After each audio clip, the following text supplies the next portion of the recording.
In just a few months, the Tokyo 2021 Olympics will hopefully take place, and the best climbers in the world are going to battle it out to see who can win the sport's inaugural gold medal. In this new series, I'm going to look at some of the best climbers on the planet and break down their climbing styles, along with the Olympic combined format, to see what some of the competitors will need to do to be crowned champion. For this episode, we're going to be looking at a man who's been on the competition scene longer than almost anyone else, and who's one of my gold medal favorites, Austrian legend Jakob Schubert.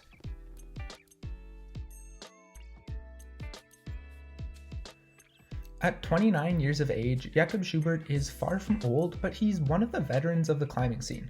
He's been competing since 2008, and in that time, he has claimed 57 World Cup medals, 21 of which are gold.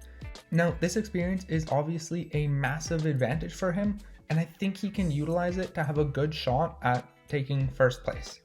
To understand how Schubert could win in Tokyo, it's first important to understand the Olympic combined formatting. Athletes compete in 3 disciplines, speed climbing, lead, and bouldering, and they receive a ranking point based on how they place compared to the other athletes. For example, a first place receives a 1, while last place receives an 8. At the end of the competition, every climber multiplies their rankings for all 3 disciplines to arrive at their final score. So someone who scored 3rd in speed, 5th in bouldering, and 2nd in lead would have a total score of 30 because it's 5 times 3 times 2. The climber with the lowest score wins the competition and therefore the gold medal. This formatting means that climbers' mistakes are multiplied. Falling from 1st to 2nd place will double your final score. So to win a gold medal, athletes need to perform well in all 3 disciplines, and they'll likely need to win at least one of them. Now, back to Jakob. As I said, he's a competition veteran and he's no stranger to winning. More than a third of his medals are gold. He's still unfamiliar with the speed medal though, and he faces a couple of all-time greats in bouldering and lead that he'll have to overcome. So, what's his path to the gold medal? First, let's talk about speed. It's the most controversial discipline in the Olympics, but it's also one where Jakob could steal a couple of essential ranking points. Now, right off the bat, Schubert has almost no hope of winning this discipline. Up against the likes of Rashad Haibulin, Tomoa Narasaki, and maybe one of the Mawam brothers, it would be a miracle for him to finish this event with a 1 next to his name.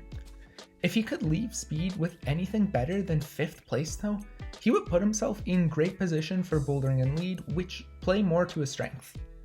To do this, I'd like to see him pay more attention to the top third of the speed route.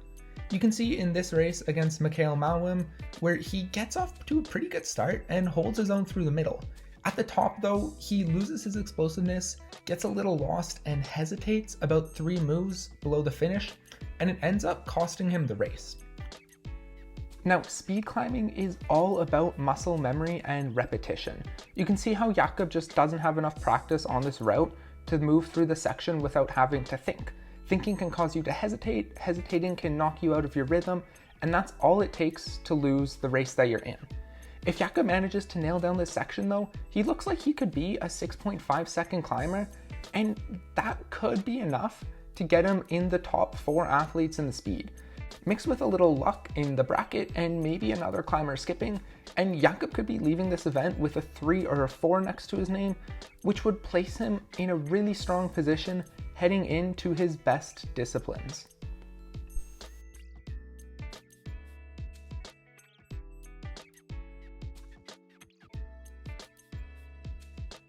Because he's unlikely to have a good shot at winning speed competition, Schubert will need to put in solid performances in the other 2 disciplines, and that begins with either winning or placing 2nd in bouldering. Even though he's up against probably the best competition boulderer ever in Tomoa Narasaki, Jakob still has a good shot to place high in this event. Now, Schubert has crazy finger strength, decent dynamism, and a much improved slab game, but there's one aspect of his bouldering that really stands out to me, and that's his refusal to ever give up.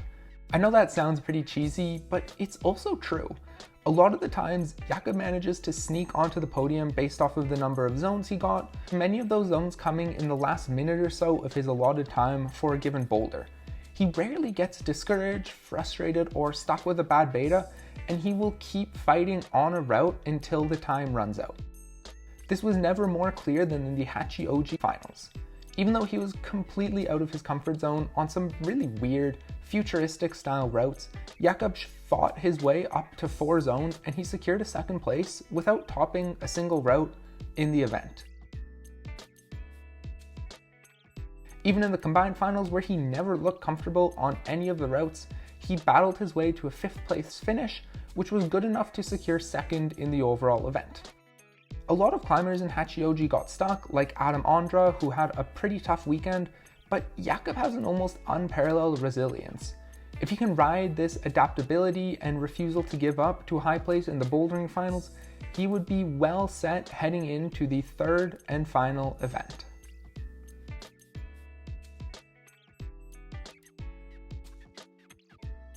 Lead is probably Jakob's best event in the Olympics, which is good. If he wants to keep his score low enough to have a shot at gold, Schubert will need to get a 1st place in this event. To do so, he'll have to have the climb of his life, because he's up against a couple of living legends in Alex Migos and Adam Ondra. These guys are 2 of the best lead climbers ever, and you can bet that both of them will be gunning for the gold medal with everything that they have.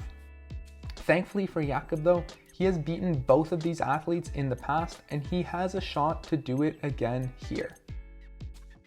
Jakob's main chance of winning gold against these 2 comes down to something that I call fundamentalism. What I mean by this is that Jakob, maybe more than any other climber on the scene, performs well in all styles of climbing without having one that's really distinct to him. You can compare this to Migos and Ondra, both of who have really specific climbing forms. Migos is powerful, while Ondra is exceedingly technical. However, both of these climbers sometimes overdo it, and it ends up costing them.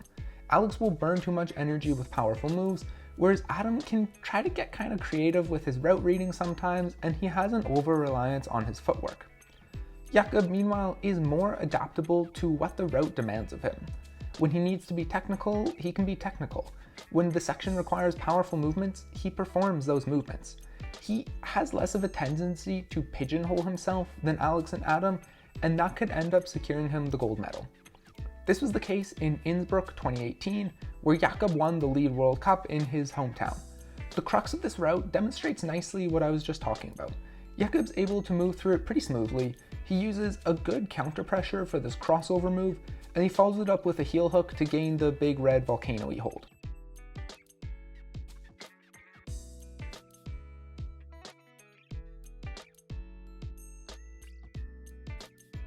Alex manages to move through the counter pressure with a couple of nice drop knees, but then he kind of falls in love with the technique and tries to use it for a 3rd time.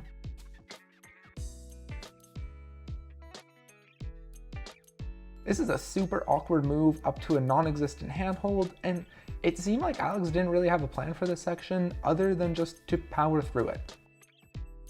Adam doesn't even make it to that sequence. After he tries to rest in a weird position and almost falls off due to a foot slip, he gets way too high for the counter pressure move and goes for a janky heel hook that leads to his hand cutting loose. It's one of the examples where his desire to climb efficiently fails him, and in this specific event, it probably ends up costing him a gold medal. Now, if Jakob can stick to his fundamentals and stay adaptable on the route, he has a good chance to beat both of these guys and everyone else who will be competing on the lead wall. On the boulders, he needs to fight for every zone that he can and be prepared to scrap it out, while his speed training should focus on the top 1/3 of the route to shave another half second off his time. If he manages to put all of this together on the day of the finals, we might just see Jakob Schubert crowned as climbing's first ever Olympic gold medalist. Alright guys, that is everything I have for this video. Thank you so much for watching. Don't forget to subscribe and leave a comment letting me know what you thought, if you like this kind of Olympic style breakdown, if you want me to do some more athletes so we can go over what everyone needs to do to win gold in Tokyo. Thank you again for watching, and I will see you next time.